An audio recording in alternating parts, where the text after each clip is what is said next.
Hello and welcome to London Euston Station. Today we are going to be riding up to Edinburgh on the best sleeper train in Europe, the Caledonian Sleeper. Euston is one of the largest of the 13 terminus stations in London and is the southernmost terminus for the West Coast Main Line. Services to and from Euston include trains from Avanti West Coast, the London North Western Railway, the London Overground, and of course the Caledonian Sleeper. We'll be riding out of London on the 2350 Caledonian Sleeper service, calling at Carlisle, Carstairs, and Edinburgh Waverley. The Caledonian offers two services out of Euston, the Lowlander and the Highlander. We'll be riding on the Lowlander route tonight, while the Highlander departs earlier in the evening and serves the Scottish Highland destinations of Aberdeen, Inverness, and Fort William. Looking at the departure boards shows that our train is ready to board from platform 15. Before we head out to the platforms, we can take advantage of one of the at-station amenities offered by the Caledonian Sleeper, the Avanti West Coast First Class Lounge. Passengers traveling in club and double suites are allowed access to the Avanti West Coast Lounge 2 hours prior to departure. We're traveling today in a classic suite, but my first class pass from an earlier journey grants me access to the lounge. The lounge is very nice, with plenty of office space to work, seats to relax at, and a full-service bar with complimentary snacks and refreshments. I didn't have enough time to grab something more substantial, so I opted for a can of Pepsi Max.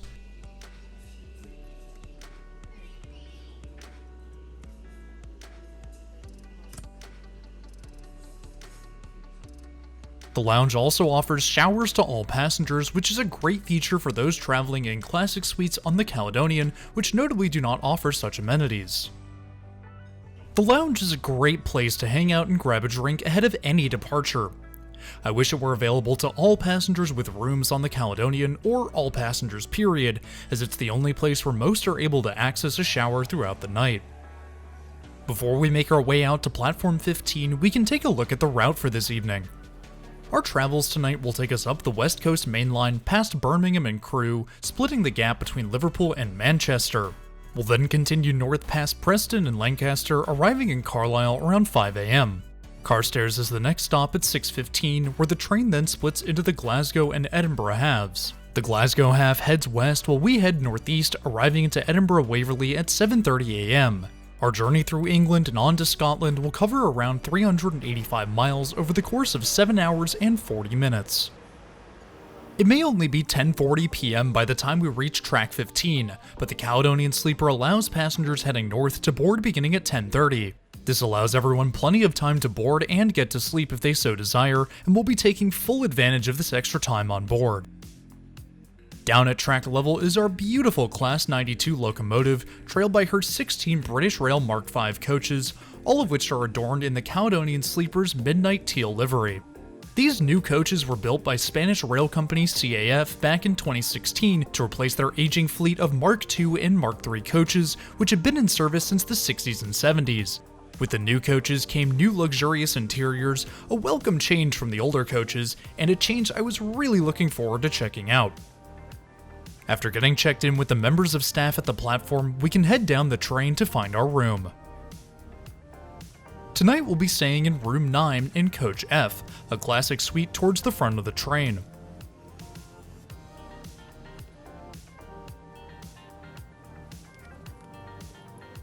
Climbing aboard, we can make our way down the very narrow hallway and into our room.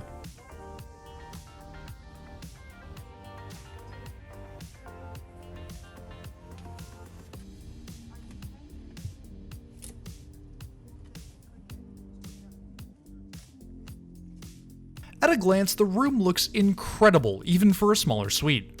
There are 2 bunks, a full vanity, and enough space to really stretch out. There will be plenty of time to check out the room in detail later in the journey, but for now it's time to head down to the club car to grab some dinner. Before we can leave our room, we first have to lock up. Each room on the Caledonian is locked through a hotel keycard system, which is a welcome step up from the sleeper trains I've been on. Each room is given a key card, which is then assigned to the door by each passenger. Stepping out into the hallway, we tap our card twice on the reader, which flashes red to indicate that the lock is engaged.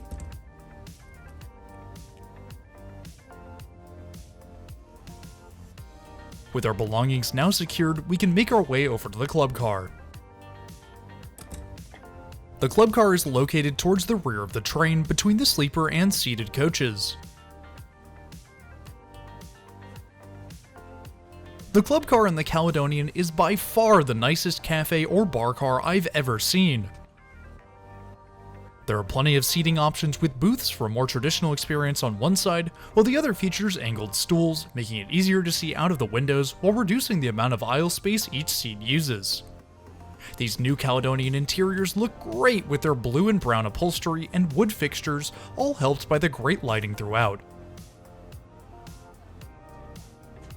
I was getting pretty hungry, so I grabbed a seat and browsed the menu.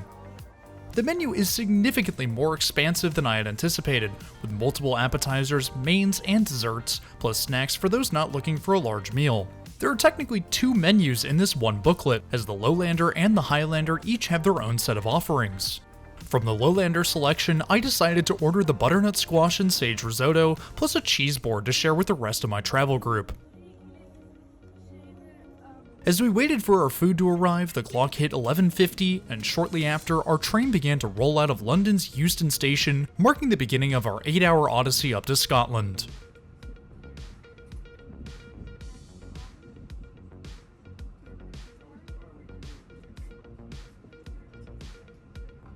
Our food arrived soon after departure.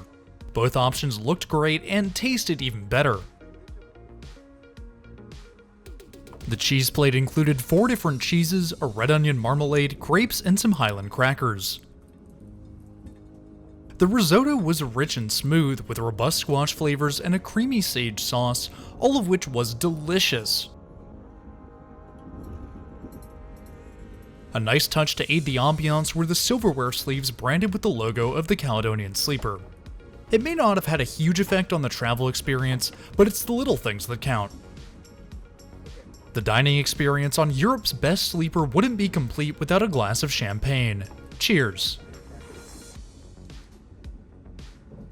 With dinner finished up, we can head back to our room to take a look at what the classic suite has to offer. Before we do that though, there's one last feature to check out. A classy railcar wouldn't be complete without a shoe cleaner, and the Caledonian is certainly a classy train. Just on the outside of the dining room, built into the wall, is the cleaner, activated by the button above it. Pushing the button spins up the brushes, and although my sneakers certainly aren't the right shoes to be cleaned, it's still a nice touch. Winding our way through the narrow corridors, we reach Coach F and can tap into our room.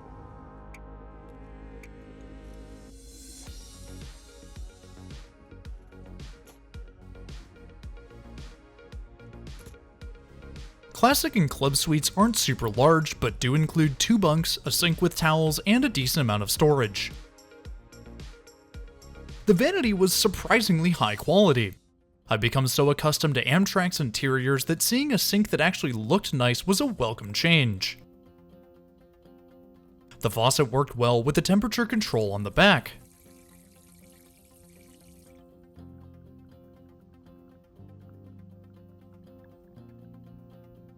To the right of the sink is a large mirror, angled inward to allow passengers to use it while sitting on the bed.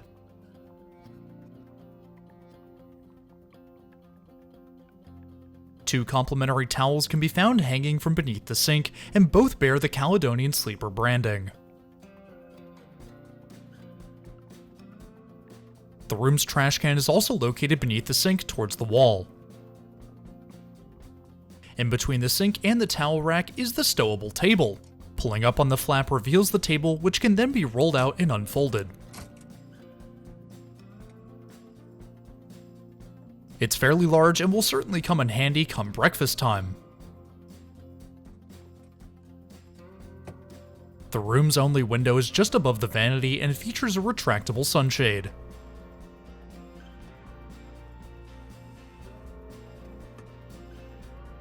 Laid out neatly on the bottom bunk are a few goodies, plus the room service menu and breakfast card. We'll move those aside for now while we take a look at the sleeping arrangements in our classic suite. The bunks are actually quite long given the space constraints of the coach at 190 centimeters or 74.8 inches in length. They are a bit narrow, however, at only 65.5 centimeters or 25.7 inches. The beds themselves are quite soft, with more than enough give for a comfortable night's sleep.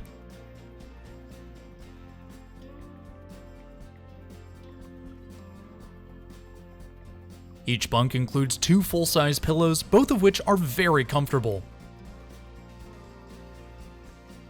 The bottom bunk features most of the controls for the room. At the head of the bed are the temperature controls, a reading light, USB port, and a master light switch with a dimmer.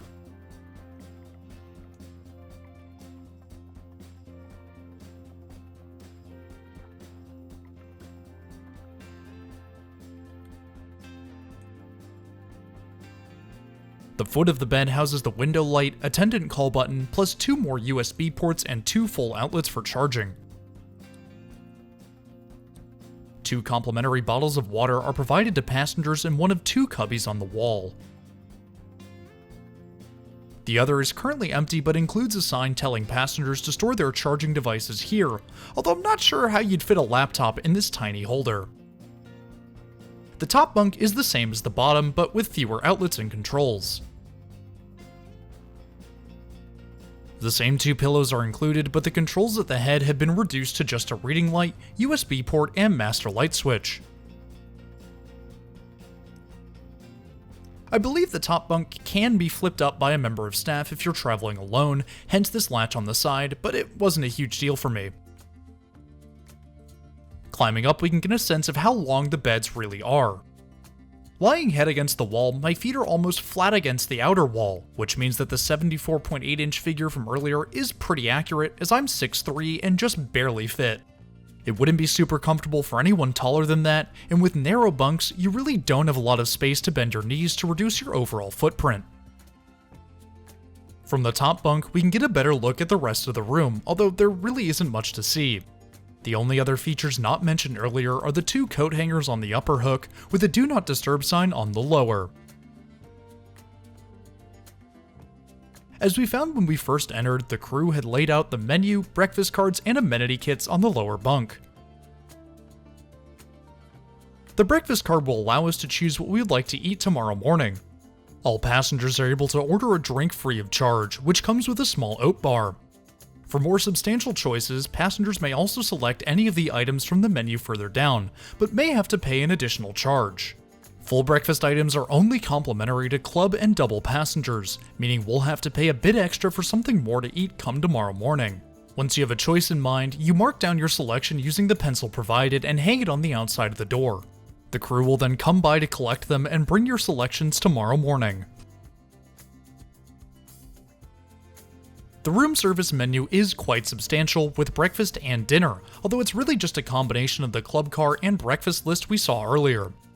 I would much rather eat in the club car than in here, but if you want some privacy while you dine, then you can have anything ordered straight to the room. Alongside the breakfast card and dining menu were a couple of Caledonian Sleeper amenity packs. The packaging is quite nice, although I wish it was reusable without having to tear into it.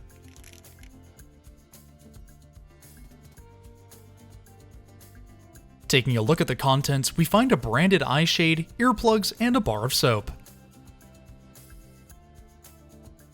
It was almost 1 AM at this point, but having gotten cleaned up, it was time for bed. I climbed into the bottom bunk, pulled the covers up, and turned out the lights.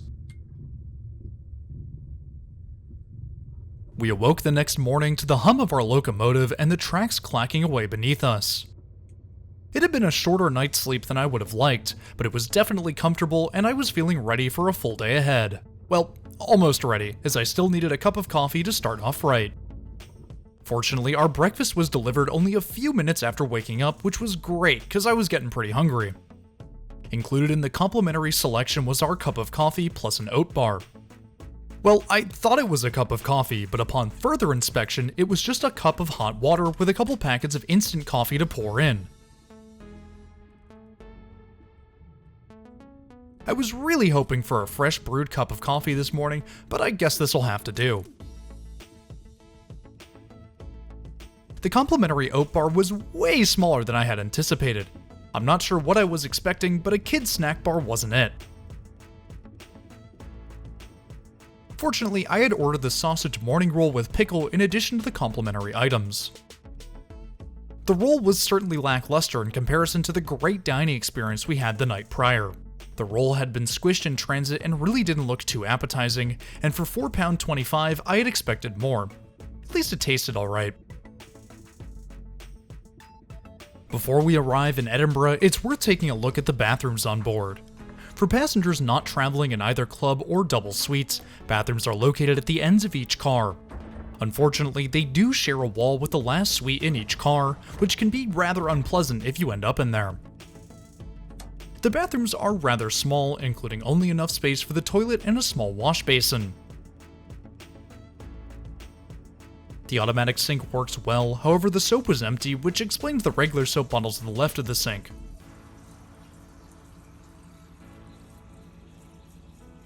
Additionally, the dryer wasn't working, hence the hand sanitizer to the right. Everything else was well stocked and fairly clean, as the crew had been through to refresh the bathroom overnight. It's not as luxurious as the rest of the train, but it works well enough to get the job done. Oh, and the locking mechanism uses pneumatics, which I thought was super cool. The sunlight began to creep up over the horizon as we made our approach into Edinburgh, passing local ScotRail stations as we went. It's only a few minutes after sunrise that our train makes its way through the tunnels beneath Haymarket, arriving into Edinburgh Waverley station a few minutes ahead of schedule.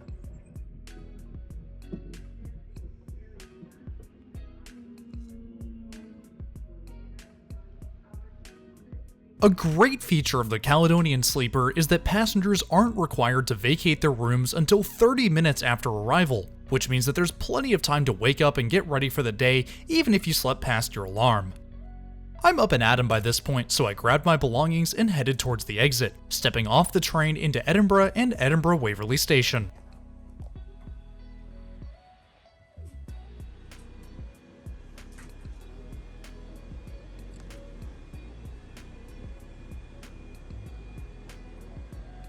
Now, when we boarded back in London, we were not the last car on the train, but in the middle of the night our train split into the Edinburgh and Glasgow halves, making us the last car on our train. Just as we step out into the cold Scottish morning, our Locomotive 92018 makes its way around the consist to hook up to our coach for the return journey that coming evening.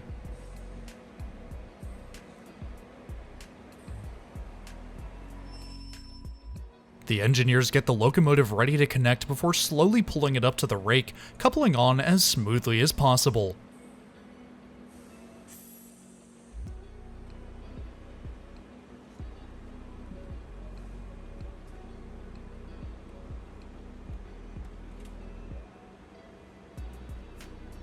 Edinburgh's main service provider ScotRail is ever present even this early in the morning, with commuter trains heading in and out of the station every minute.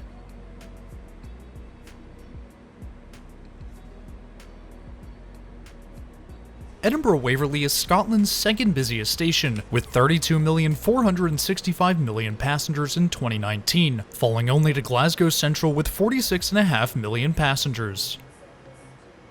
For passengers who don't want to spend the extra cash on a room, standard seats are also available. The seats are operated in a 2x1 configuration and honestly look quite comfortable for an overnight ride. We'll have a more in-depth look at those on our return journey, but for now, it's time for some closing thoughts on the Caledonian Sleeper. Overall, the experience was incredible. The new interiors are fantastic, exuding an essence of class and luxury. The club car's welcoming and comfortable atmosphere combined with some fantastic food made it the place to be before and after departure. The rooms were also very nice. I was worried about being too cramped, but I was pleasantly surprised, with bunks long enough to support me, plus space to stand up and move around. That's not to mention the superb bedding, which would feel right at home in a high-end hotel, making for a great night's sleep. My one complaint from the journey was the lackluster breakfast, which I wish had followed the same trend of quality from the rest of the journey. I have to say, I would highly recommend this journey to anyone wanting to travel between England and Scotland, and especially recommend it to anyone who loves a great sleeper train experience. Unfortunately, we can't stay and enjoy the train all day, so it's time to bring today's video to a close. Next week we'll be back in Chicago for a ride on Amtrak's Hiawatha service from Glenview to Chicago's Union Station.